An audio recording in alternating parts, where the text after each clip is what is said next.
Mike, I would absolutely stab you to get your groove back.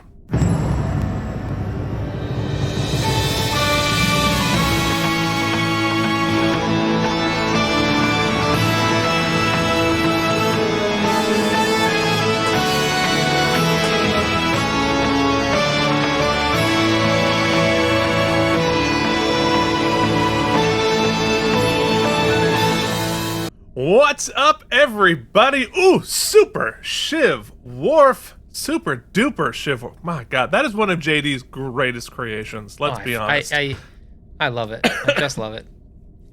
We are talking about Deep Space Nine, Season 5, Episode 21, Soldiers of the Empire. Now, of course, I realized what I just said there in the teaser is I would stab you to get my groove back, when that's not really what happened. It's like I would let you stab me to get your groove back. Yeah. But but I would happily stab you to help you get your groove back. I don't know about getting stabbed myself. Letting me stab you was the nicest thing you've ever done for me. That's true. That would have been good too, yeah. Yeah, well, fair Keith, enough. I want to make you, since you've stabbed me to get my groove back, what I will do for you is not stab the episode. It's going to be uncut, uncensored, baby. No cuts. I think last week I got a little ahead of myself. I did some heavy cutting. I was like, the episode was over 2:15. I was like, no, baby, I got to get it down. So I edit for work, and I got slap happy. It's like, you don't understand what people are here for. People are here for our nonsense. If they want to watch a professional podcast, there are so many other ways. I wish you all could have been here for the Out of Practice podcast.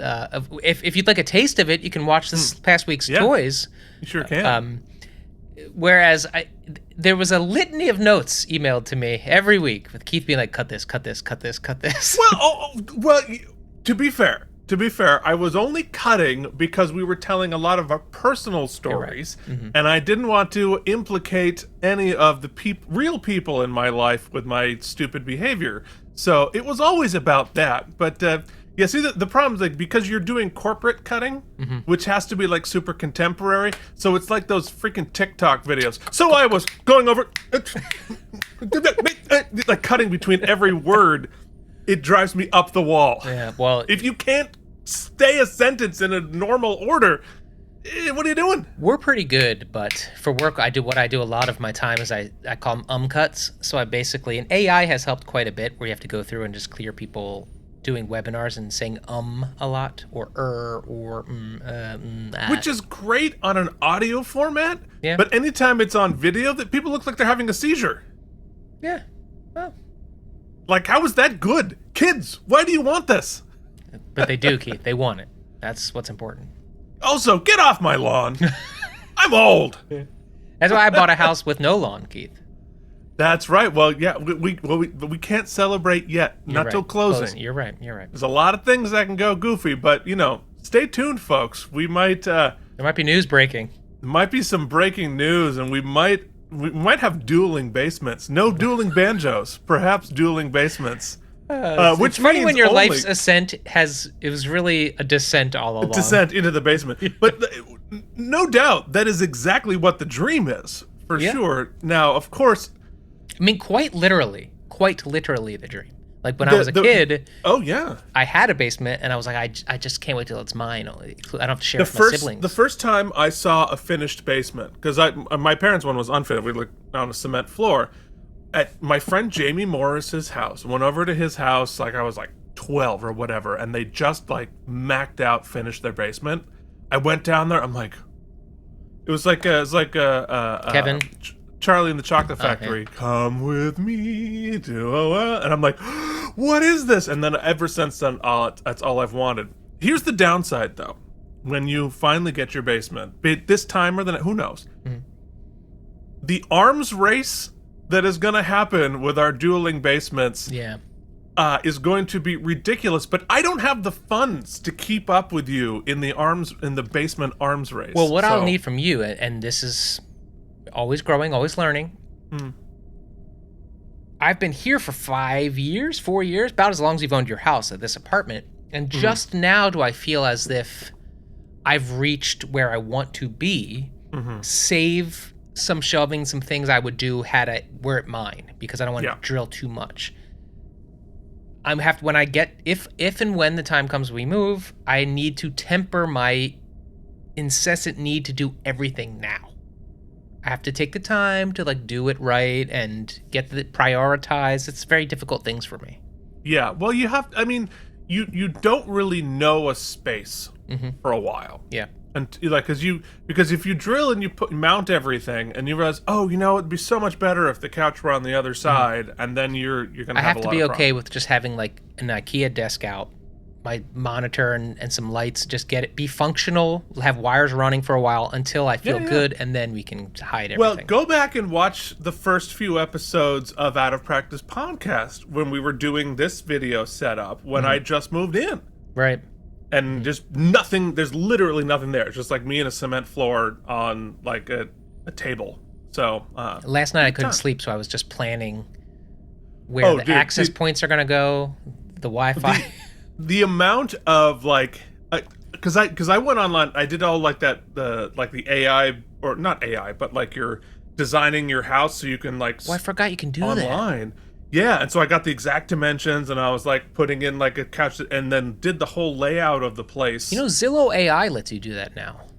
Doesn't? It uses the pictures that have been uploaded, and you can hit this button and place items if you want to. Yeah, they didn't have that. But but the room designer, that's what helped me actually, because it took, closings are usually 45 days. Ours ended up being, we were supposed to be in for Halloween, but it ended up being not till the New Year's because of a whole mess of different things that happened. It's very frustrating.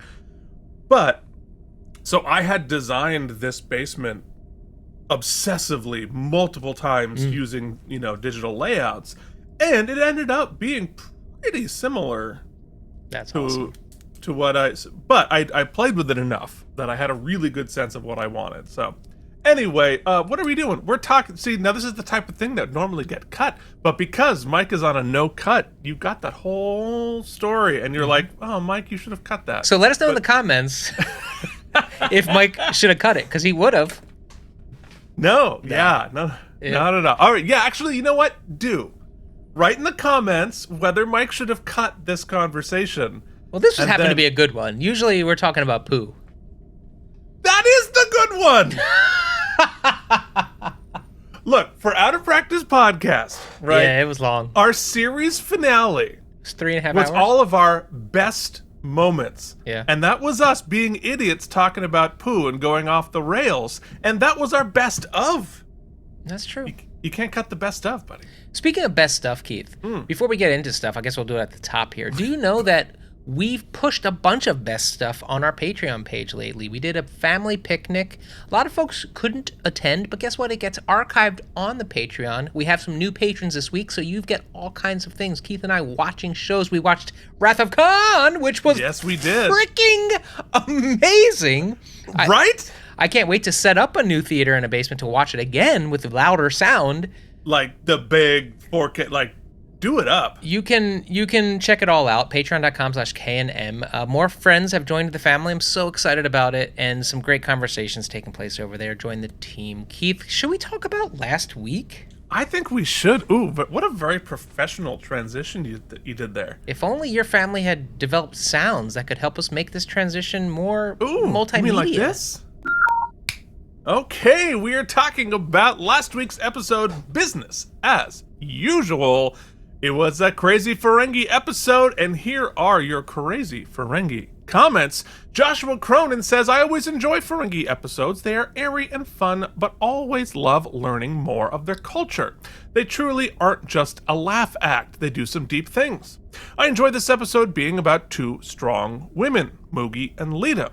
A lot is done in the background, sure, but they also have 43 minutes to do a show. Every show does this.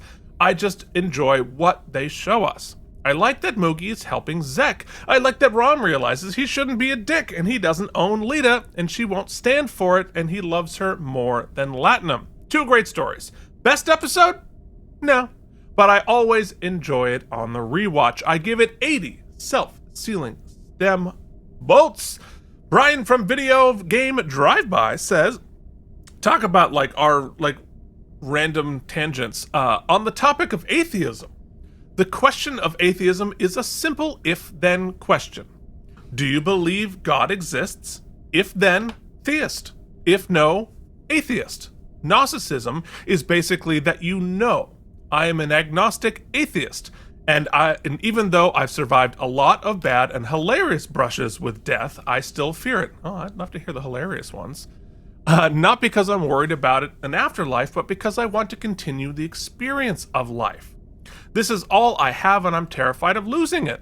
Very excellent point. And honestly, like, I think that's a distinction in terms of breaking down the word atheist that I always make with people who are offended by it, right? And I'm like, A means without, right? It's, I am without a God. A does not mean against a God. Correct. And it is not an antagonistic. It is not an antagonistic viewpoint. It is merely, I don't have it. I also don't have a kid. I also don't have a plane. I'm not anti-kid or anti-planes. I just don't have one. Thank you, Brian, for that distinction. It continues, I love this episode so much. Any excuse to see Brunt is a good excuse to me. I always felt called out by this episode. I collect Transformers, and I've opened nearly all of them. Over 3,000? You have 3,000 Transformers? That's awesome. Did they even make 3,000? Do you have them displayed?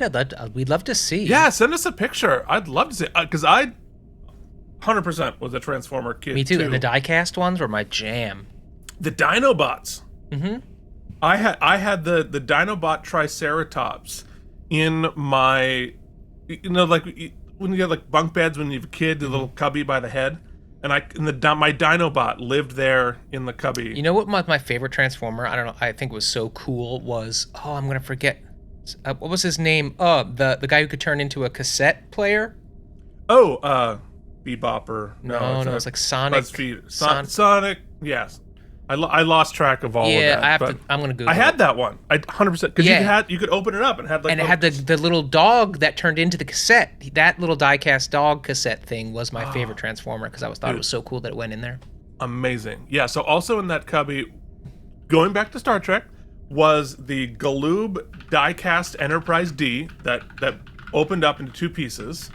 That was also in there, along with a couple of the Galoob figures. So I think the Geordi and the Picard and the Riker and the Worf. Many of whom are in the back there. Some of them did not survive my childhood. Soundwave. I knew it was something wave. Yeah, anyway, so 3,000 Transformers. That's awesome. That's awesome. He says, I gotta sell some off, and I'm wishing I had listened to Moogie and kept him in the box. We have many more thoughts on that subject coming up. But next is Hibernation Pod, who says, I'll give this one... Let's look at it while if we're doing long form, we're doing it. Yeah, no, absolutely. Yeah. That's 100%. I think I lost the dog that became the cassette. You know what I lost first always was this, it had the ejectable fist, yeah, and the missile, any sort of choking hazards, and didn't last long at my house. I think I had oh my god, that... Just staring at that, the sense memory of like how that felt in my hand just came back. I loved my Transformers, but the thing that I always remember being like my favorite thing was Voltron. My brother and I collected the full 80s Voltron. It was huge. It had to be 2 feet tall when it was all said and done, with all the little guys and all the lines and the keys and the this and the that. Oh no, that's cool. We had my older brother had more than I did. Like he had the original Optimus Prime as the truck. He had the original... Ultra Magnus. We had Rodimus Prime. The guy turned into the gun. What? That was the main guy. Wow, I've just lost track of all his names. Megatron. He had the Megatron gun. Yeah, boy, those they're probably worth so much now. If we didn't just beat them into dust. And write our name with Sharpie on their foot, like my mom, like freaking Toy Story. Yeah. Anyway, but I tell you what, the sense memory of hitting that cassette thing to open, oh my god. Thank you for that, Brian. A little memory, little dust off some memories here in the brain. So Hibernation Pod says, I'll give this one a 50, but in a way that I can go whatever direction. Now, meant as a low rating, but definitely not a high one either. More like a 0 on a 10 to -10 scale. I must admit, I am not always a big Ferengi episode fan, at least not unless they are bigger show elements involved. Keith's description on his atheist-agnostic position is very similar to mine. I like listening to discussions about philosophy and politics, crises, and social issues, but commerce and economics hurt my brain. That's fair. Well, buckle up, because YouTube viewer weighs in, who says, a fun and light episode. I agree with Mike that the Rom Lita is a bit syrupy, but I like it anyway. It might be more dramatically appropriate to have Rom have cold feet a few days before the wedding, but I think it's more reasonable and adult to hash out the important lifestyle and shared value thing very early in engagement. Yeah, 100%. I don't think it's a plot hole that Moogie was a hardliner on contracts. I think she's long playing it. I also don't think she was saying, Quark, you should have killed yourself. I think she was saying, you were an idiot for selling your corpse while you were still alive and you need to suffer the consequences of that idiocy. Now that sounds like a mom. There is an old business saying, turn your weaknesses into strengths, and this applies to the Star Trek crew. They didn't have a lot of Ferenginar sets, so they made a running gag out of people beaming into and out of Quark's closet. Good point. The Nagus must reflect the public greed is a little tongue-in-the-cheek, but there are different flavors of capitalism, just like there are different flavors of socialism. There are lots of boring business classes covering different implementations of capitalism, just like there are socialism and environmentalism and feminism and liberalism and capital L liberalism, which mean totally different things. I got a political science degree, by the way, would not recommend. Half of the classes were analyzing various isms under a microscope. Very interesting, but not remotely employable. As a guy with an opera degree, I feel you, buddy. So many degrees. So many degrees, none of them being used.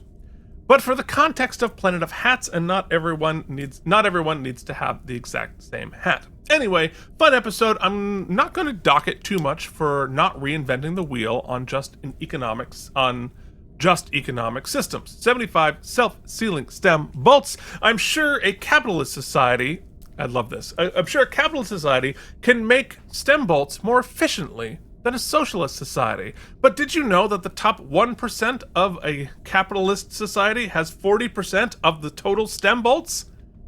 Yeah, exactly.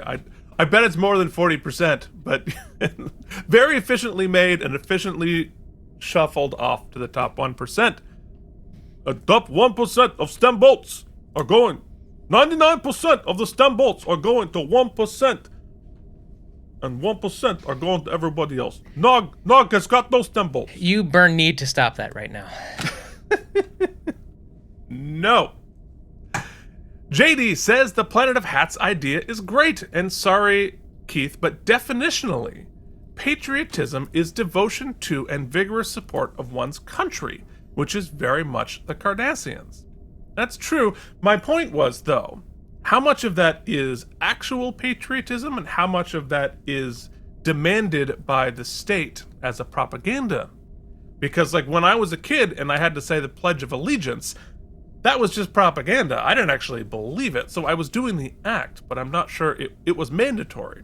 Do you know I just engaged in said propaganda, Keith? My brother had me record for their morning announcements these call to pledge, which nowadays you're not asked to recite along. You just have to stand there and listen to it, which I guess is... Why are we doing it in the first place? Like, what are we, North Korea? What is this pledge to because the state? We pledge allegiance to the flag of the United States of America and to the republic for which it stands, one nation under God, indivisible, with liberty and justice for all? Yeah, but here's me. I never said the under God part for two reasons. One, obviously, the atheism part, but also because that was added in the 50s. Same way it was added. And you went to school before the 50s? No, but I knew that it was nonsense. You know what else was added for money, Keith? Keith? A second layer of propaganda. You know what else was added for money, Keith? Santa Claus. And I don't see you poo-pooing Santa Claus, all right? I've just become him. That's You heard it here first, folks. Keith is anti-Santa. Now, should I cut that, Keith, or should I leave it? Keith is against Santa and fun. Leave it in! No apologies! Call me North Korea. Corporation. Kim Jong Mike. I have the body for it, but you have the brain. But what I did, folks, in all seriousness, but not, speaking of tongue-in-cheek, my brother asked me to do it, so I did, and I made it so, I found the most, the guy who does the, in a world, I think they took it from, like, a Republican convention a few years, and I just, like, made it a mockery of itself, so it's pretty great. Yeah, it is definitely, hi, I'm Mike. I think I have it somewhere, hold on. Read the next comment, and then I'll play it before we go to the next thing. All right. So JD continues. Even Garrick in his exile still has a weird devotion to his planet's government. That assertion about atheists I find to be the very opposite. My friends and I are very ambiguous to death. We just accept it. That's it. The end. Yeah, I mean, ask 30 people, you're going to get 30 different interpretations and feelings about death. And I think that's kind of why it's life's great mystery. So he says, I'm glad it's back to normal weather. Oh no, I'm also glad to have participated in Bazorp Zorps. The t-shirt, I literally thought about our conversation about it. I was walking through the neighborhood wearing it, and I'm like, oh, this is weird. I'm sorry I said that. No, pretty awesome. You ever watched Lake Placid versus Anaconda? I don't remember. Wait, I've seen both of those movies. They're both classic. Lake Placid, a David E. Kelly classic movie. Is there a Lake Placid versus Anaconda movie? No, surely not. I don't know. Look it up. Guess y'all haven't noticed my name change on Patreon yet. Hold on to your butt. Wait till we get to our patron slide. To be fair, if the prenup had been a typical human one, Lita would have been probably cool with that. But that prenup was some BS. Agreed. So no one told you space was gonna be that way. Your boss Ferengi, you have no latinum, your neighbor's goo on the floor. I don't know if it's scanned, but I like it. In recent years, a lot of people are realizing just how similar Ferengi society is to America like 20 years ago, or now. Now, into the important stuff. Kevin Smith, in an interview, talked about why he doesn't keep comics and toys on card. Because for him to keep a comic book or a toy locked away, unread, unplayed with, is egregious to the artist that made it. It is meant to be read, played with, enjoyed, and used. So screw those people that want everything on card, in sleeves, under glass domes, and protected by lock and key. I think that's a very good point. And if you look way down there, you'll see my playbill collection. That every Broadway show I keep the playbill and I put it in there.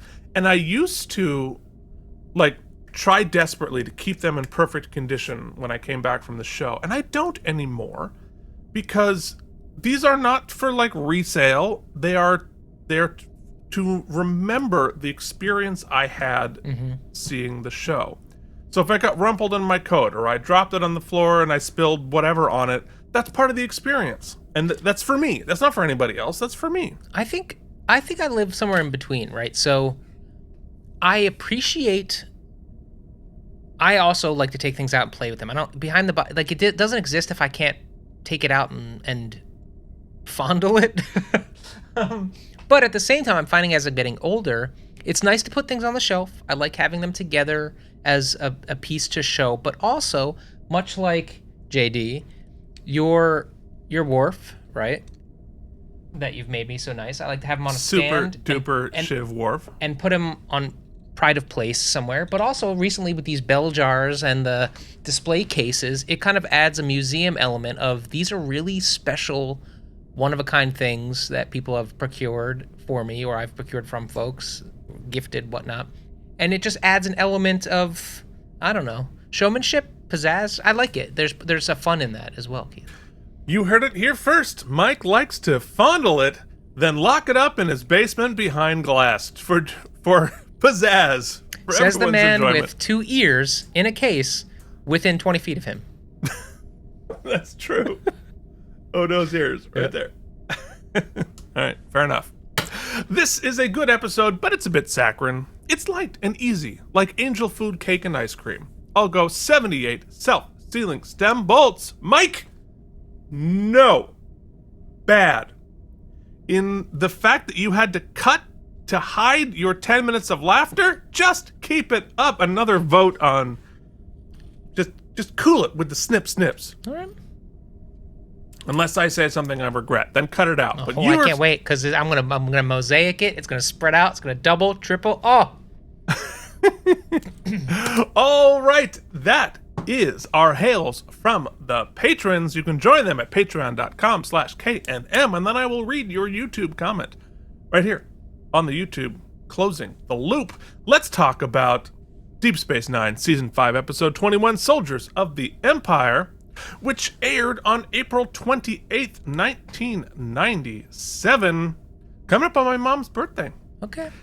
The top song for the last time where you don't get to hear Mike's dulcet tones. Puff Daddy featuring Maze. Now that's something you'd have to cut. However, you know what doesn't need to be cut? The top movie, no, not yet. The top movie is Volcano. This was Stallone? No, this was I'm thinking Cliffhanger. Right. No, Volcano, because all right, so we had, I don't know, I think it was Volcano first, then so we had our asteroid dueling asteroids with Deep Impact and Armageddon. We also had dueling volcano movies the previous summer or next summer, I don't forget which one, because you had the Volcano with Tommy Lee Jones in Los Angeles. Okay. And then you had the Pierce Brosnan Volcano in Yellowstone, or somewhere in the on the west on the mountains. And so I personally have always been fans of the underdogs of both of those series. I enjoyed the Pierce Brosnan Volcano more than the Los Angeles one, and I enjoyed Deep Impact more than Armageddon. Yeah, I don't like Armageddon much. I don't find it. I like Deep Impact. Deep Impact, because Deep Impact is a much more like emotionally honest movie.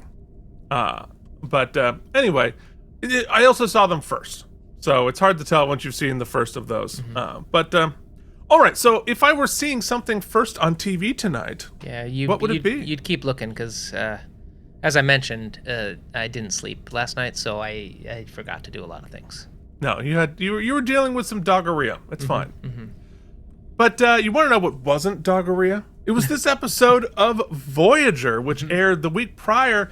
The episode Real Life, about the Doctor creating a hollow family for himself, which every time it comes up, like, where is this going? And then, oh my God, that's going to surprise you. I'll know in a few years, won't I? You are going to know in a few years. I have to watch the watch along with that one. Fine work from Bob Picardo. I mean, it'll probably be in VR at that point. Well, hopefully. Yeah. I mean, you can watch it in VR now. Just yeah, but I couldn't watch along. I guess we could all get together in VR. What's next, Keith? Let's move on. So, Soldiers of the Empire was directed by none other than Geordi himself, LeVar Burton, back directing this after having directed Things Past last. It was written by Klingon episode specialist, the great Ronald D. Moore, who, last wrote on Dr. Bashir, I presume. Which means, I presume that it's time we waste some time, shall we? We should, but first we should take a look at Geordi directing, because you took the time to put it in there, so. I did. There's LeVar directing Dorn, of course, compatriots on Next Gen. And this episode is in some ways a bit of a sequel to the first Next Gen episode we spend on a Klingon ship. You know what? I also have that flannel. Thanks, Geordi. No. Also written by Ronald D. Moore, if I remember correctly. Keith, let's do it.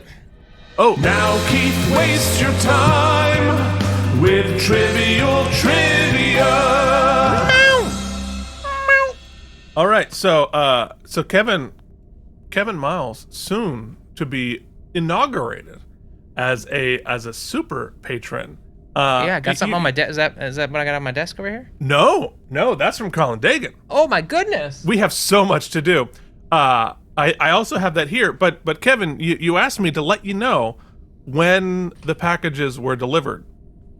Right while that jingle was playing, they are right there on my porch. As soon as we're done, I'm going to go out and retrieve them. Very excited about that. So, I don't even know what you're talking about. Yeah, well, we have so many episodes of toys to shoot. It's going to be so exciting. Cool. All right. So trivia. So in the documentary, What We Left Behind. Oh, that's on my Plex. Am I allowed to watch that? No. No. Wait. What's the TNG one? There's a TNG one. Documentary? Yeah. Anyway, go ahead. Continue. Go talk amongst yourselves. You 100%. You absolutely cannot watch What We Left Behind. However, we absolutely, as soon as we're done this series, we'll watch that documentary and probably live for the patrons so we can all cry together. So, in that documentary, Michael Dorn revealed that this episode, Once More Into the Breach, were one of his 2 favorite episodes of all of his appearance, both on Deep Space Nine and Next Gen. He called both episodes Shakespearean in their scope. This is the second episode of Star Trek to be set primarily aboard a Klingon ship, after I just mentioned the Next Generation episode A Matter of Honor, 8 years earlier. Great episode. That episode did so much for establishing Klingon culture. And it really carried on throughout all the rest of Trek. Really cool. The origins of this episode are to be found in a request that Ira Steven Behr made to Ronald D. Moore. He said, "Give me Star Trek Klingon, a story that we could do as a Star Trek episode, but with all Klingon characters." That's exactly what happened. So Ronald D. Moore's original idea for this episode was for Worf and the crew of the Rataran to answer a distress call from a Klingon colony. When they arrive, they find all the inhabitants missing. Nearby is a lake surrounded in a mysterious fog, and when they approach it, a boatman appears and takes them to the entrance of Gretor. Once inside, they meet a friend of Martok's who wants to take him with them. And then they meet Worf's father, Moog. And there are a number of reasons that this episode's story never made it into production. Firstly, Ira Steven Behr felt that that episode was trying to accomplish too much, showing both the realistic day-to-day operations of a Klingon bird of prey and a mythic journey to the afterlife. Behr also felt it was too late in the season to do such a philosophical show dealing with life, death, and hell. Moore's idea, however, formed the basic plot of the Star Trek Voyager episode, Barge of the Dead, which he also wrote. Personally, very glad we didn't get that episode. I love this episode so much better than that idea. There is a short scene of Dax pushing some buttons on a control panel. Ronald D. Moore commented, Dax was actually sending a message to Ortakan, Tarvana's lover, warning him of the impending mutiny. Ortakan shows up on the bridge a few seconds later with 2 other armed Klingons, and the cutaway to Dax didn't read as well on camera as they'd hoped, and now Ortakan's arrival is a bit mysterious. So said they on a AOL chat in 1997. Mike, you know who I would have been delighted to chat on AOL in 1997 with? Who's that, Keith? It would be our patrons. And we have some new people to introduce. And introduce them, I shall. Bryant, Kimball Beersock, Peter Bank, Frank Rinch, Quark's Bar, Yanba, Ryan Chesley, Joshua Cronin, Merritt Neath, Andrew Hayes, Alan, and the Mysterious Worf's Big Ol' Boot Shivs, Super Boot Shivs, Charles Babbage, Harry Pothead, Anton Thies, Carl Fisher, CRM Productions, Nikolay Ivanovich, Lobachevsky, Delusions at Noon, YouTube Viewer, James Hubbard, Hibernation Pod, Miri Holcomb, Brian from the Video Game Drive-By, Odo's Bucket, Lost Emu, and welcome Scott B to the team. Could be. We don't know that it's not Scott Bakula. Scott came in at 1 level and then decided to up his level of support. You can always do the same. You can go up, you can do down, you can drop off for a while. Do what you have to do, patrons. We trust you. We never want our show to be distracting or create difficulty for you. But at the same time, if you're distracting enough, if you're having a good month and you wanna kick it up, you're free to do so. JD Makes, Colin Dagan, Chris, CRM, just incredible work. Frank, Pat, Joshua, Kevin, Kim, Bolian for Soup. God, I love that. Lutz Kremer, Wyatt Eldridge, and Andreas Eriksson. So many names, so many friendly faces. I did a lunch watch-along of Deep Space Nine last week, so I had more newer friends join the chat that haven't been in before. Really always appreciate that. And Keith, if you donate over $100, you become one... In goods and services. Yes, of course. You become one of the Hall of Famers. That now includes Casey Clark. Hold on, they definitely need reverb. Mm-hmm. I think it's only fair. Casey Clark, Brian Kaufman, Jason Moe, Joshua Coronan, The Mysterious Anne, Andrew Hayes, Worf's Boot Shivs, Colin Dagan, Jennifer Massanova, Cloud Lover 69, Novoa, Charles Babbage, Brian Kimmel Beersock, Frank Wrench, and Kevin Miles, the Patreon Hall of Famers. Both Colin Dagan and Kevin Miles are joining this year because they have now sent us so many things in the mail. And you could do the same. Do they know that? Do they know that? Yes, you can. If you want to send us toys to show on the Star Trek toy episode, or kind of anything else, you can reach us at lookatmystartrektoys@gmail.com. You know what? I think JD should be on that. 100%. JD, we're gonna add you next week. 100%. And yeah, actually, it's kind of ridiculous he's not there already. Anyway, if you want to send us stuff, I'm gonna write a strongly worded email to our graphic designer. You definitely should. I'll design it into the graphics. So you can look at my Star Trek toys at gmail.com. It's probably the best way to get us. That way I intercept it and get it sent to my house and not to Mike's house. So there you go. All right, so let's talk about our guest stars for Soldiers of the Empire, including David Groff as Leskit, Rick Worthy as Cornyn, Sandra Nellis as Tabana, Aaron Eisenberg as Nog, J.G. Hertzler as Martok, and Scott Leva as Ortagan. Very excited to get to this episode for the Martok of it all. I think it's the first time we were really getting to know Martok here. Mm-hmm. Really fun. What do you say we go into our screening room, buddy? We should, Keith. Usually we play the bumper, but today I feel for the honor of Klingon and for America. You're gonna do it live! All right, here we go, Keith, shall we? Good morning, Lancers!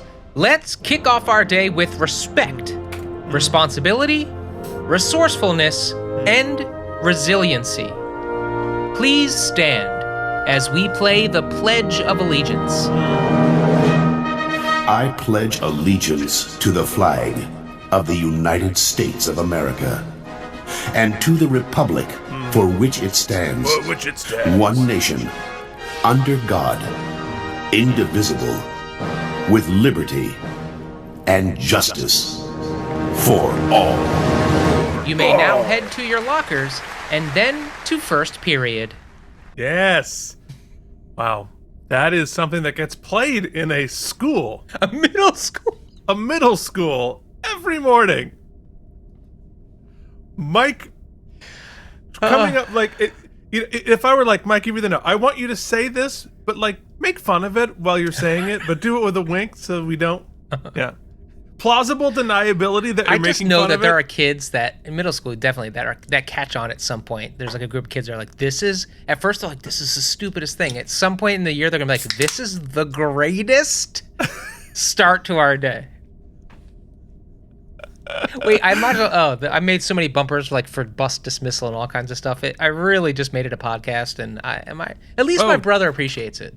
Don't worry, your brother sent me every single one of them. No, he sent you sitting at his desk listening to them. That's right. He said, I got a live listen along. May you all be blessed to do something like this with your lives. Just taking the piss of life every day. All right. Well, I pledge allegiance to starting this episode here with Martok in the infirmary with a stab wound in his shoulder. He got stabbed in training, and Bashir reminds him that he has only one eye and should fight like it. And Martok makes it very clear he does not want a new eye. You know, Keith, sorry, already interrupting. Didn't take long. I had a problem, not a problem. There was a convenience to the sort of denouement with Martok and Worf in a certain scene later that we will discuss, but I had forgotten the teaser. That in the teaser, Martok was getting stabbed up by Worf. And now it makes that other scene a little, the kismet of it is kind of beautiful. See, it's all coming together. Yeah. Also, like, stabbing is a big part of Klingon communication. Mm-hmm. And lovemaking, apparently. Oh yeah, no, stabbing is a part of all of it. Mm-hmm. I mean, it's like it's the Klingon handshake, is to stab you through the shoulder. So there you go. Till death do us stab. Yeah, I can't believe. See, I have an amazing Shivy Worf. He's behind me, but you have the more Shivy Worf. Yeah, I had to get a special stand for him because his butt shiv. His butt shiv. Defies most stands. Worf's butt shiv. Which is a sentence that I just said out loud. Yep, sure is. And you can't cut it now. No, it's in. It's in. All right. So, anyway, he then gets a call from the Klingon High Council. Later, Worf and Nog are working on the Defiant, and Worf is driving Nog nuts. And he does a pretty hilarious take right there. But then Martok comes in and tells Worf he has a mission. He is to take command of a Klingon vessel and go on a rescue mission for a missing Klingon vessel near Cardassian space. There's a pretty funny bit of Nog being caught between them.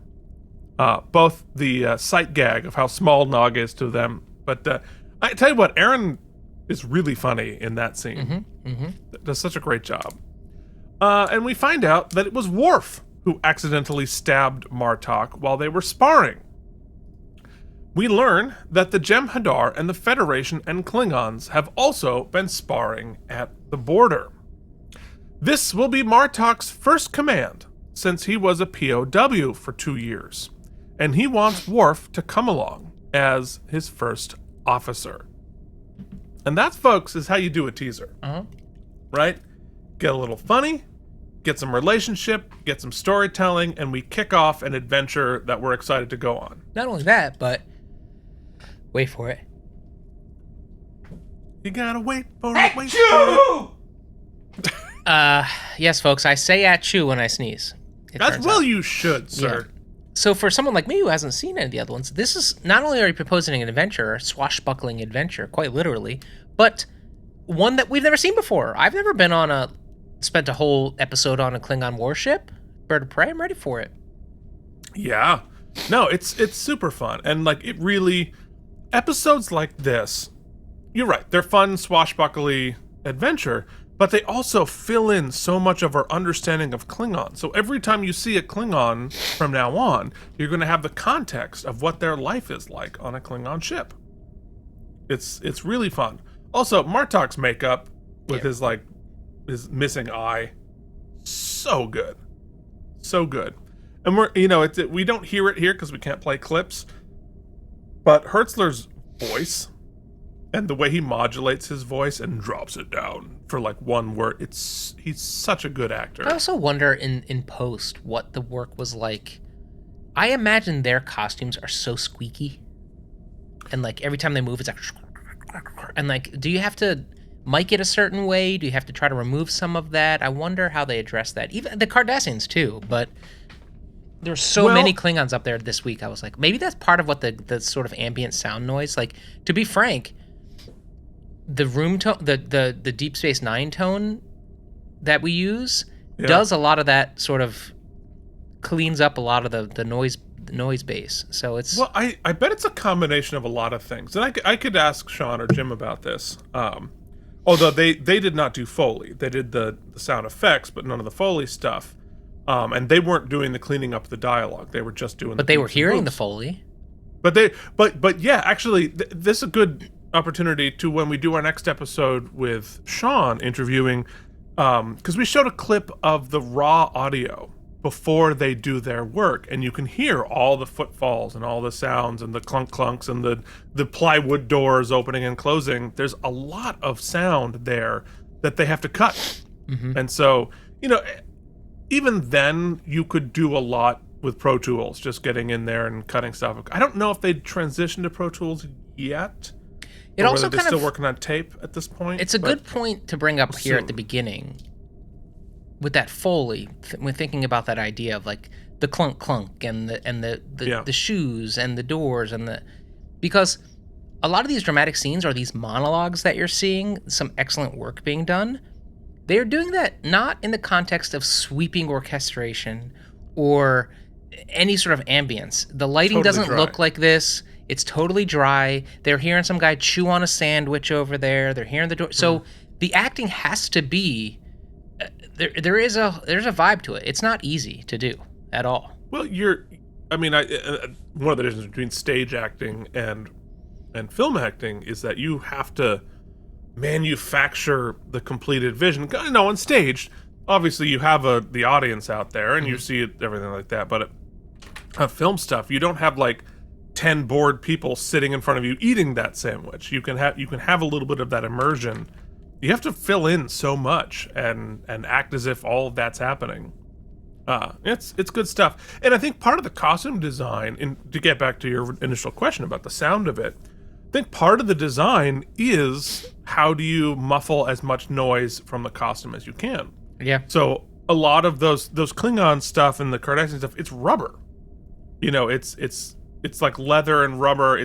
All that hard stuff usually isn't hard, because otherwise you'd hear the clanking of the metal all the time. That you probably want to add that in Foley, but you probably don't want that on the raw stuff, so it's competing with the dialogue or whatever.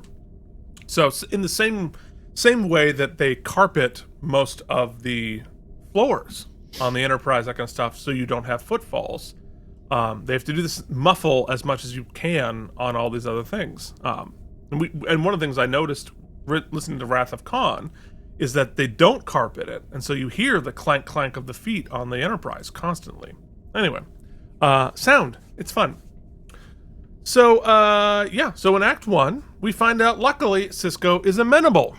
Worf tells Sisko about Martok saving his life in the camp, having a moment of Paktavar or whatever the heck it was. I just made that up. And in that moment, they non-verbally, he was able to realize that Worf is going to let himself die. But he encourages him to continue fighting and not let himself be died, and thus saved his life. And as a result, they are bonded now. Sisko totally gets it and lets him go. The Klingon ship arrives, and Kira, O'Brien, and Dax complain about all the extra work they're going to have to do taking over his duties. Let me ask you a question. Yeah. That I think will come up later. And correct me if it has been addressed directly. So he shares this moment of, I think, sincere vulnerability, right? Because to admit that you were going to let yourself die is... For a Klingon especially. Yeah. Do you think, and clearly left out of the report, right? Do you think he has shared this with Dax?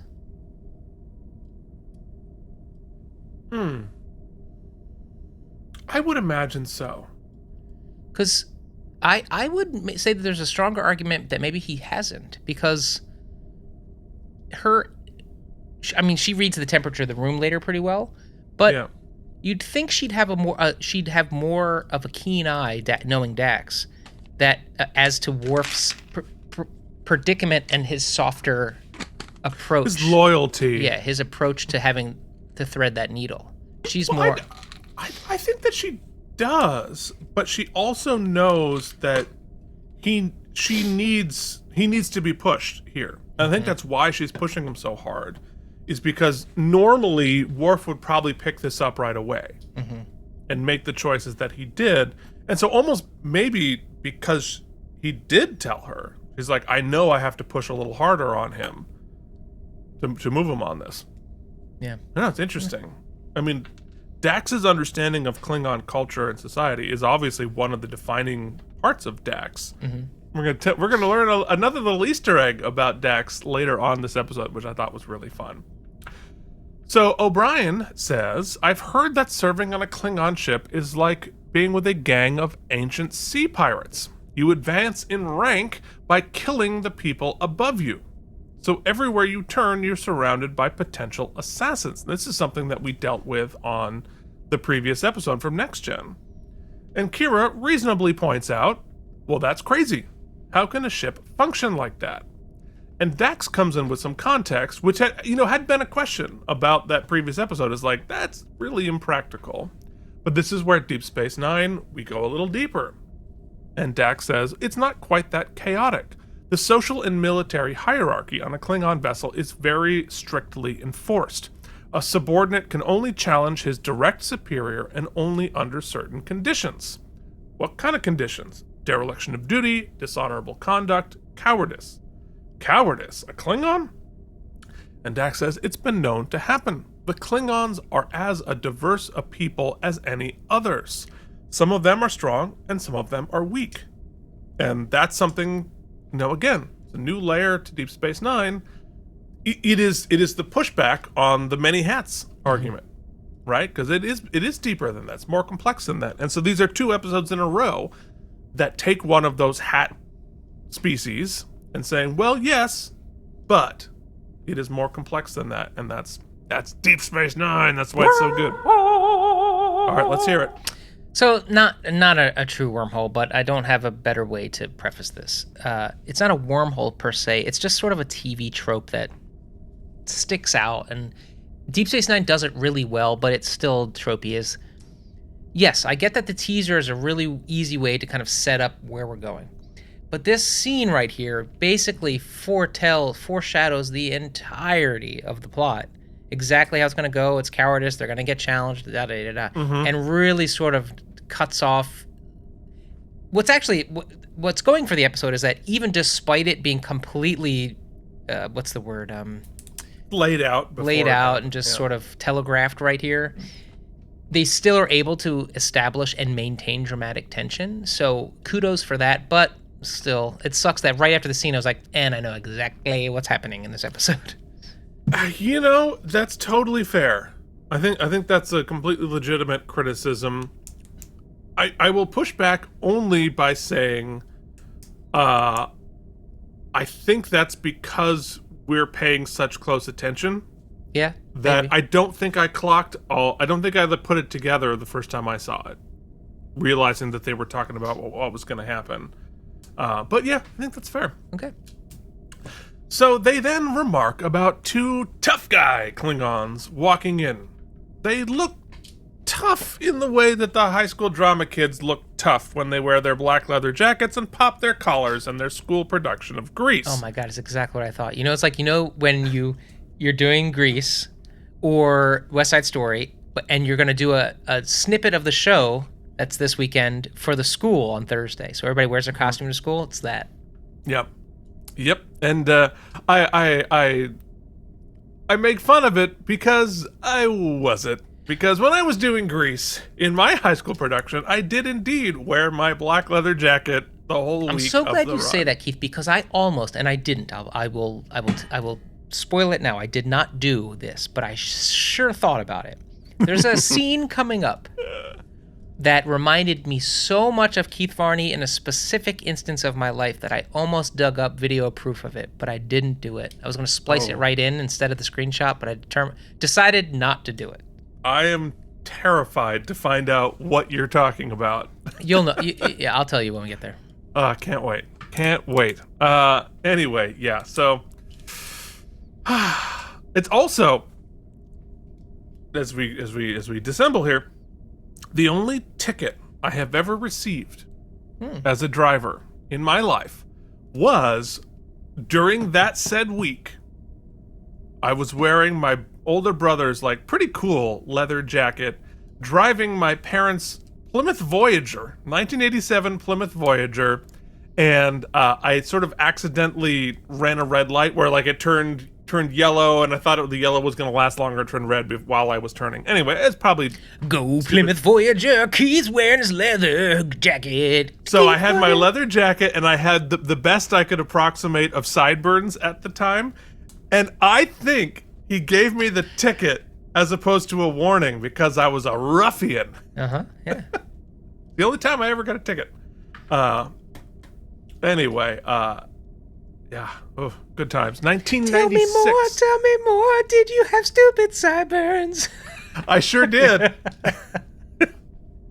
I sure did. Yeah. Oh, wow. That was a time. I was like a chubby Kaniki. It was. And was I a little salty that I wasn't Danny? Yeah, you damn right I was. Oh, you could have sung the crap out of that. Was the drama director maybe telling me to cool my jets because I was a little bit of an annoying shit? Yup.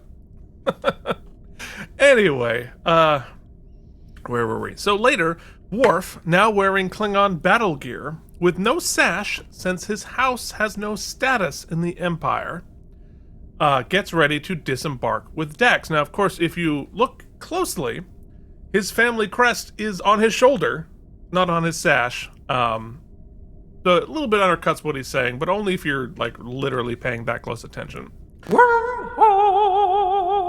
There it is. So Dax surprises him by announcing she's coming along on the mission, and she is the new science officer. Later, on the Klingon bridge, everyone is staring at Dax.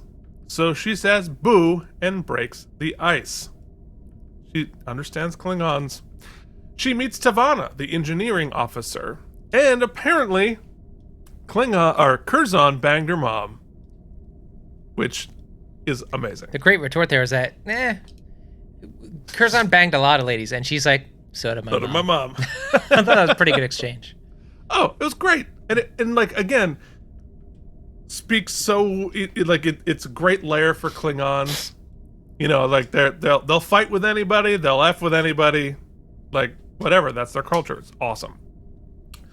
So Worf enters and takes command. And actually, it's kind of a next-gen storyline, but like Worf's battle has always been with how uptight Worf is as a person, mixed with how not uptight Klingons are, and how how rigid and how uptight he is the thing that makes him least Klingon, not most Klingon, which is fascinating. So Worf enters, takes command. We learn that this ship hasn't had a victory in 7 months, and morale is bad. Yeah, I guess I never really thought about that. We hear about how rigid they are as far as their code is, but their personality and the way they carry themselves is very sort of drunkard, type B, whereas he's very much type A. Yeah. And so that is an interesting juxtaposition of traits, right? You generally think of the military and strict code with very buttoned up, can't think of orderly folk, whereas that is not the case with the Klingons. Well, it's about, I mean, you look at the military, right? The military is exactly the same way. Very rigid, very code, whatever.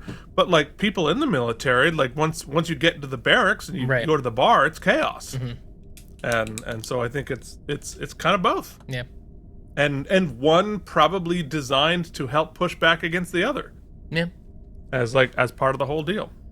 So Worf says, "It is clear to me that none of you are worthy of my blood or my life. But I will stand with you nonetheless, and together we will restore the ship's honor and bring glory to the Empire." It's the same monologue I give at the beginning of every rehearsal. Martok enters, and Worf hands off command. They head off, and the first decision Martok makes is to avoid the risk of a nebula and taking an extra day to go around it. Avoiding a possible fight, does not sit well with the crew. But Worf tells them to shut up and do their job, and they warp off. And Worf tries to get them to sing as they travel as a proper pirate, and Dax does really good partnering and tries to make everyone else sing too, but the crew is not having it. Evidence of bad morale on a Klingon ship, they don't want to do the musical. That's it's not good. It's you always want to do. It's like getting guys to do the musical. You can tell it's a good drama program when you can convince the jocks to be in the musical. Yeah. So later in the mess hall, Dax earns more respect by throwing a subordinate out of her seat and having a good understanding of Klingon food. She also earns respect by telling them that she's brought along 3 barrels of blood wine. That'll make you popular. But meanwhile, in the ready room, Martok and Worf discuss the terrible morale and the record of the Rotaran. And Martok says, "This is more than a case of low morale. This crew has been beaten so many times they expect defeat. And that is dangerous." Really interesting point. And I'm sure that is true of real military as well. Mm-hmm. But Martok again expresses both an eagerness to get a victory over the Jem'Hadar, but also an anxiety about the crew not being ready, perhaps projecting his own fears of not being ready. Back in the mess hall, the blood wine is doing its work. The crew tells stories of their unsuccessful encounters. They have lost all of their pride. And they give Dax some trouble about being Worf's girlfriend. But she gives as good as she gets. And Cornyn says it won't last. This ship is made for tears, not laughter. You're really not much fun at parties, are you, Cornyn? And he says, make your jokes. Hold off fate for another day if you can. But this ship and all the souls within its hull are cursed. Cornyn is... Okay, so we have the drama geeks, we have the jocks. He's the goth kid at the on the Klingon ship. Then they hear the ship cloak, and Worf calls them to stations. So all through here, I think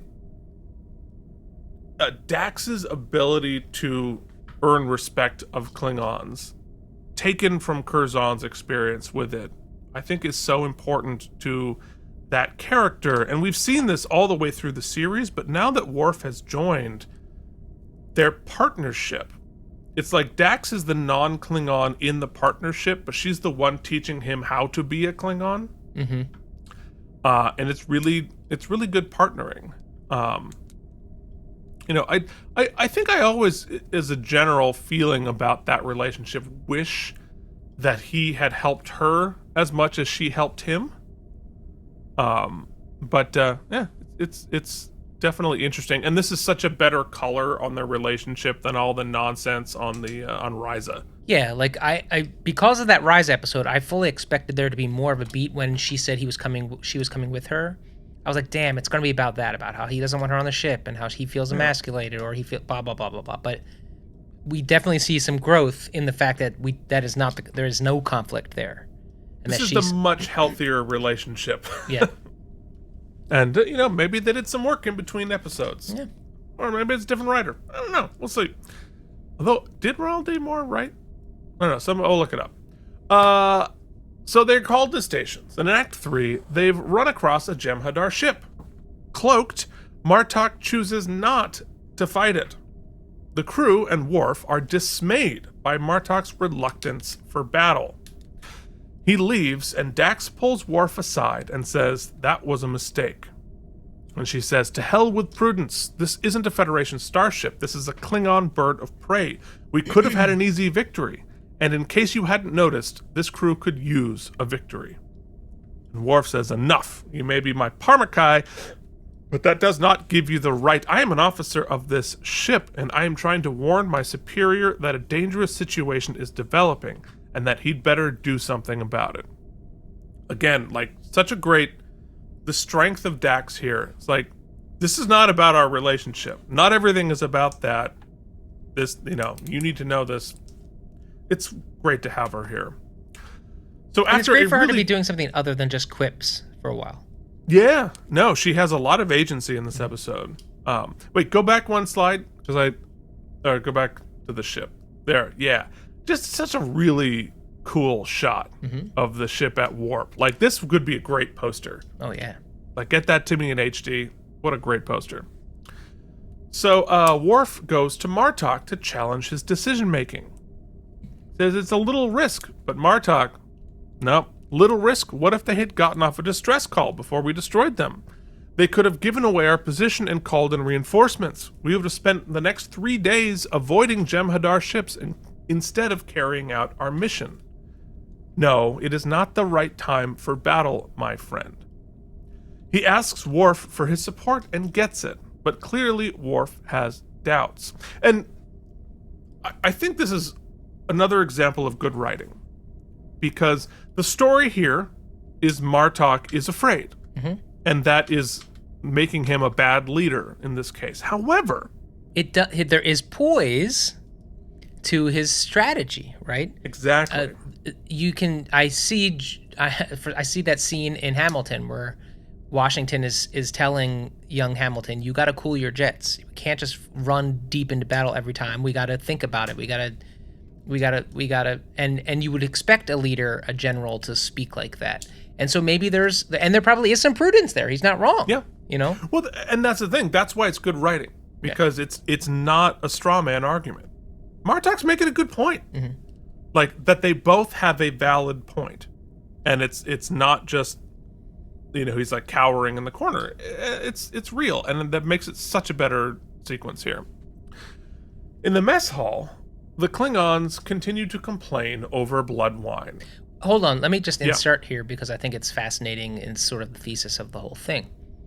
Where earlier I asked if you thought Worf shared that vulnerability with his Parmakai. To even have that question is to acknowledge Worf's human side, right? Because if he didn't have that, the answer would just be no, right? I don't think there's therapy for the Klingons. They don't generally share these types of things, right? Would be my guess. You say that, but we see Worf in therapy on Next Gen. Worf's part human, though, is what I'm saying. Right. Whereas raised by humans. Martok here, despite all of the deference we just gave him, a good leader would be able to bounce his vulnerabilities and some of his fears and trepidations against Worf here, and that would help them devise a better strategy. So there is a weakness in the full Klingonness. Even though he says, you don't know these people, I spent all that time on the prison, right? Worf didn't have the ability to be like, yeah, maybe you have some PTSD that could be clouding your judgment. We can't have that exchange. Right. Because of how rigid he is. Well, that's because Klingon therapy is stabbing. Oh, yeah, that's right. We got to get there. Yeah, there it is. That's the therapy. None of my therapists have stabbed me anywhere but in my heart, my brain. Wallet? Wallet, too. Yeah, that's fair. So, the Klingons are complaining over blood wine, and Lesket says, 2 years I've spent on the Cardassian border. 2 years of fighting gulls and legates and glins. They're cunning enemies, always chasing us. Sensor ghosts, hollow projections. Everything is a game with them. A plan within a plan leading to a trap. It was an honor to kill them. But not soldiers of the Dominion, not the Jem'Hadar. They don't fight for anything. They fight because they're designed that way, programmed to fight. They have no honor. You're right. And that's why they're better than us. Do you know why? Because they can break any of us, just like they broke Martok. That's enough. She doesn't want you to hear the truth, that Martok fears them. That's why we don't attack. Martok fears them. Great world building. Mm-hmm. And understanding the fundamental differences between the Cardassians and the Jem'Hadar, but also how the Klingons will react to those fundamental differences. It's, you know what it was evoking for me, and let me tell you, I like history, but I am not a war buff. I don't have all the deets and details, so I'm not super educated on this, but I will say it does evoke for me a lot of the conversation and historical discussions around Vietnam, right? Whereas war had been a very sort of established genre, right? How you do things is very established. But then all of a sudden when trench warfare started, or then Vietnam when sort of guerrilla warfare started, whenever there was a change in tactic, it first met with, oh, there's no honor, there's this. And then it turns out, right. You're just, because you're willing to not live by that code and do things a different way, you end up kind of being better at at which is fighting the and same killing. thing that Yeah. we did to the British in the Revolutionary War. Yeah. And I think there are also, if you want to go to World War II, the Cardassians and the Jem'Hadar, are there parallels being made between the German army and the Japanese army? And it's fascinating. And what are we in that situation? But anyway, it's fascinating. It's really interesting, and I love how this episode is like getting you to think in those terms. What an old wise drunkard, Keith. I am an old wise drunkard. I'm old and drunk. I don't know about that's this wise, guy. This but- guy in the pirate movie is the guy with like one leg. He's up in the crow's nest and he's just drinking swill, and he's like, and he's a harbinger up there. I'm a harbinger. All right, so this, of course, starts a fight that Dax has to use a phaser to stop. And in the stage directions, in the action here, I wish that they had done this, but they couldn't because of TV. But it says, there's a frozen moment when Dax stands there holding her phaser and catching her breath. Ortakan's face is a bloody mess, and his blood has also sprayed across Cornyn's chest, and the two men lie there side by side, unconscious, looking for all the world like two dead bodies. Lesket rolls back on top of the table and begins laughing, and the hysterical laughter of the drunk and damned. Yeah, just like, if this were contemporary, the whole spray of blood across the room, I think would have been very added to the stakes and made it feel a little bit less like the Grease version of this. So Dax, you have to sort of imagine it in 90s TV. So Dax goes to confront Worf. She likes Martok, but thinks he left more than an eye in the prison camp, and she says they need a leader. So in Act 4, they finally pick up the distress call from the missing ship, and the ship, got their butt kicked by the Jem'Hadar, but there are survivors. Worf tells them to head off in that direction and goes to talk to Martok. Meanwhile, T'Vana whispers with Dax, warning her of that fighting is coming. Martok immediately begins doubting that they should do the rescue. He's afraid it's an ambush, and Worf tries to talk him into going in. But Martok monologues about how scary the Jem'Hadar are. He's clearly frightened. They arrive at the Cardassian border and search for the missing ship, and they find it, but of course it's just across the Cardassian border, and Martok is afraid to cross. Worf begs him to cross and rescue the survivors, but Martok refuses. Worf has no choice but to challenge Martok's command with a fight to the death. Which is the inevitable conclusion. We knew we were going to end up here. But it's, I think this whole thing is amplified by J.G. Hertzler's performance as Martok. 100%. Yeah, that if you don't sell that PTSD, it's kind of rote, but you feel it here.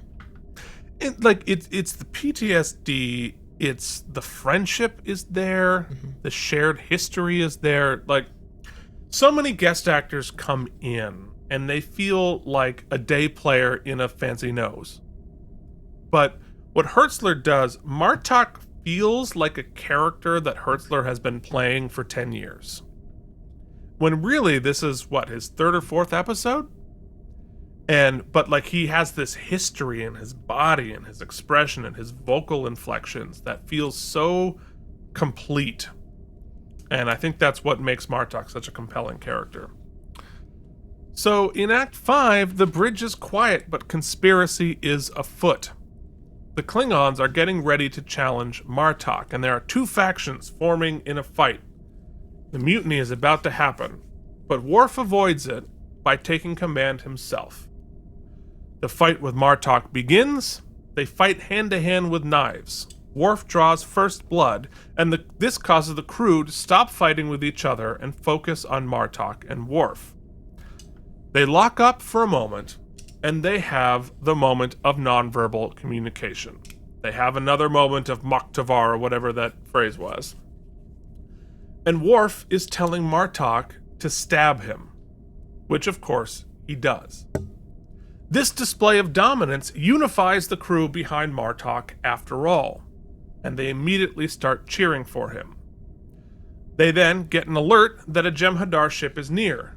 Now fueled with the courage of battle, Martok readies to fight them, and the Klingons begin singing the war song unprompted. Meanwhile, a proud Dax, understanding what Worf has done, takes him to the infirmary. And we don't see the battle, but later the Rotaran returns to Deep Space Nine. Martok announces their victory and then need for 15 barrels of blood wine to celebrate. So it works. And lastly, Martok and Worf talk as the crew drinks. The Klingons were happy with the victory, and Martok understands what Worf did and appreciates it. And he then offers Worf to be in the house of Martok. And he says, the house of Martok would be honored to welcome the son of Moog into our family, as a warrior and a brother. Qapla'. And so a lot has just happened there. But we can discuss it all in our little after show. AlamarEmmys, count to 4. AlamarEmmys, then one more. AlamarEmmys, AlamarEmmys, it's AlamarEmmys time! So I think we start with best moment here. Yeah. And there's so many good real ones. So I'll let you enumerate one. But for me, for some reason, the one thing that, and I think it's a beat we've actually I think we maybe have even seen before, but for some reason, when they're all sea shantying and Dax walks in and basically whips out her piece and throats that guy and throws him on the ground, and she's like, and you're in my seat. I don't know what about it, but it just kind of brought me there. It brought me into the cantina. It fired me up. It establishes Dax as just how badass she is. And I don't know. It was my favorite moment in the episode. There's so many actual good ones, but that one was such a good... It just did so many things for me. Excellent pirating, excellent Yes. character work. Yeah, for me, I can't think of the exact moment, but it is Hertzler's performance as Martok, and it's a couple of things he does with his voice, right? He's got this amazing bass baritone voice, and there's a couple of times in his conversations with Worf where, he'll go big in Klingon, and then he'll just like drop it down, and he'll drop the octave and speak down in a way that like I don't even have those notes in the timbre of the voice. But the way he uses his voice and the pitch and volume to distinguish these lines, because in a lot of ways, his beats in this episode are kind of repeated beats, because Worf says, go be aggressive, and he has to say, no, we have to be cautious. And he has to do that like 3 different times in this episode, but he's able to make each one of those different, and in a lot of ways it's the performance more than anything else where he's able to convey his Klingonness, his honor, his toughness, his being in command, his fear, running subtextually, and his relationship with Worf, always talking my friend. He'll have the harsh, and then he'll say like, look man, I get it, we're friends, I honor you, like I appreciate what you're saying, but... And I think that, it's good writing, but it is also just some really excellent performance from Hertzler here. So that, for me, is my best moment. Well, Keith, I guess that takes us to a little something we call... You get some stem bolts. Hell yeah, they are self-sealing. Here are some stem bolts for you. I pledge allegiance to the flag. 99% of the stem bolts are going to the 1%. So, yeah, even with that scene that sort of sets it all up, what I love about this episode is they plant so many seeds early. They have a lot of little strands of thread and all these little needles, and they just carefully take their time weaving it all through. Everything matches up, Velcros together nicely. There's something beautiful in the execution. What do we talk? Football season's coming up, Keith, and sometimes, look, a handoff up the middle isn't a very spectacular play, but it requires all of the linemen to get their assignments and their engagements and their pulls and their traps, and for everybody to read the play. It needs execution, and this episode is executed flawlessly. Yeah, everyone has their part to play. Hat tip to LeVar Burton. Yes, and how he directed this as well. Especially since there are certain things aren't going to happen, right? Nobody's dying. The mutiny probably isn't going to happen. But yet there's a dramatic tension that rings throughout because of what you brought up earlier. Is Martok afraid? Because there was a point in this episode where I thought that this could be humbling for Worf. Maybe it turns out there was a reason for his prudence, and all of these Jem'Hadar ships come. Like, there was moments where it could have gone a different way. The way they play it out, bringing back the sort of mind meld, for lack of a better term, that he mentions to Ben, that lets us know the strategy at the end. The subtle way in which Martok accepts that, because it seems to me, judging from what I've learned about Klingon culture, that letting somebody else win, right? If you letting me win the match is not honorable, right? But in service of the greater good, that took a lot of. That's huge, actually. And it's hard for him to cry and say thanks, brah, but instead he lets him into his family, which is actually another huge thing. So it is a huge thing, and it's going to have consequences. So nice. Plus, I think there is some indirect evidence of, I'm not even going to call it a retcon, of Dax and Worf's romantic relationship and respect for one another having grown and mutualized. Yep. So much to love. If I had my nits to pick were what I said in the beginning. There's a little bit of like heavy-handed foreshadowing, but it didn't bother me too much. I think you're right. It could be because it's under a magnifying glass. And also, I wish that the skeleton crew, our pirate crew, had been at all sort of carved out from just being stock characters, right? The irate drunk guy, the sassy woman pirate, the jets who just look mean and ominous, but not really. There was an opportunity to make them have characters and perhaps arcs, or maybe one little other storyline happening somehow. Granted, we're cut for time. It doesn't bother me too much, other than just there were so many of them too. There was like four. The makeup is so great and they're so distinct, and yet they just blend together and they're barely really used outside of just being sort of a gang of upset folk. So that's really my only nit, I think. It was fun. I love that it sets itself up like a pirate adventure, and it's not. With the exception of like the phaser sequence, there's no actual, and the two sort of Martok Worf battle, but it's not really about that. It's a psychological episode. It's a tension episode. Really well directed. Looks awesome. I love that we get to go. What did Michael Dorn say? It's Shakespearean. The analogy I was thinking was more. It's operatic. Every time you see them, maybe it's because we heard that Klingon singing opera that one time. Well, I mean, Klingons are very operatic. Yeah. And Worf is obsessed with Klingon opera. The performances are broad. The sets are broad. It was cool to have, the lighting was a little bit more smoky and dark. They really went with it. I really enjoyed this episode. I'm going to give it 89 self-sealing stem bolts.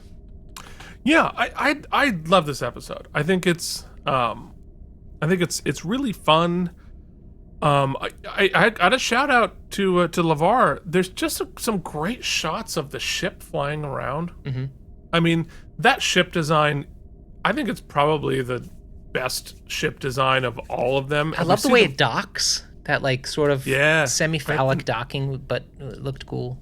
But there's a couple of like just flybys and it turns, that kind of stuff, that we haven't seen that shot before.